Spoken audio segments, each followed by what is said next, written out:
Hi, இன்றைக்கி என்ன mini விலாக்னா, இன்றைக்கி நாங்கள் திருநள்ளாறு போயிருந்தோம். முதல் நாள் நைட்டே கிளம்பிட்டு காலையில் ஒரு 4:30க்கெலாம் அங்கே ரீச் ஆகிட்டோம். அங்கே போய் குளிச்சுட்டு அன்றைக்கி என்ன ட்ரெஸ் போட்டிருந்தோமோ அதை நம்ம அங்கேயே கழட்டி வச்சுட்டு வேறு ட்ரெஸ் போட்டுட்டு அப்படியே சனீஸ்வரனை பார்க்குறதுக்காக அப்படியே வந்துட்டு இருந்தோம். காலை நேரத்தில் கொஞ்சம் டீ குடித்தா நல்லா இருக்கணும்னு தோணுச்சு. அப்புறம் தங்கச்சி, நான், அம்மா, பிள்ளைங்க எல்லாருமே ஒரு பக்கத்துலேயே ஒரு டீ கடை இருந்துச்சு, அங்கே தான் உட்காந்து குடித்தோம். டீ ரொம்ப சூப்பராக இருந்துச்சு. நல்லா ரசித்து அது பனிக்கு அதுக்கும் காலையில் 4:30னா எப்படி இருக்குன்னு நினச்சி பாருங்களேன். சூப்பராக இருந்துச்சுங்க. எல்லாத்தையும் முடிச்சுட்டு கோயிலுக்குள்ளே என்ட்ரி ஆகிறோம். ஆனால் காலையில் பார்த்திங்கன்னா காலையிலே சரியான கூட்டமாக இருந்துச்சு. நம்ம எங்கே போனாலும் ஊசி பாசி எடுக்கிறது ஒரு இது லேடிஸ்க்கு உள்ளது அப்படி தான் இருக்கும்.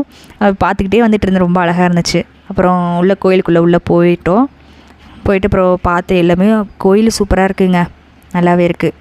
ஆனால் சரி கூட்டம். நாங்கள் போனது சனிக்கிழமை சனீஸ்வரனுக்கு எப்படி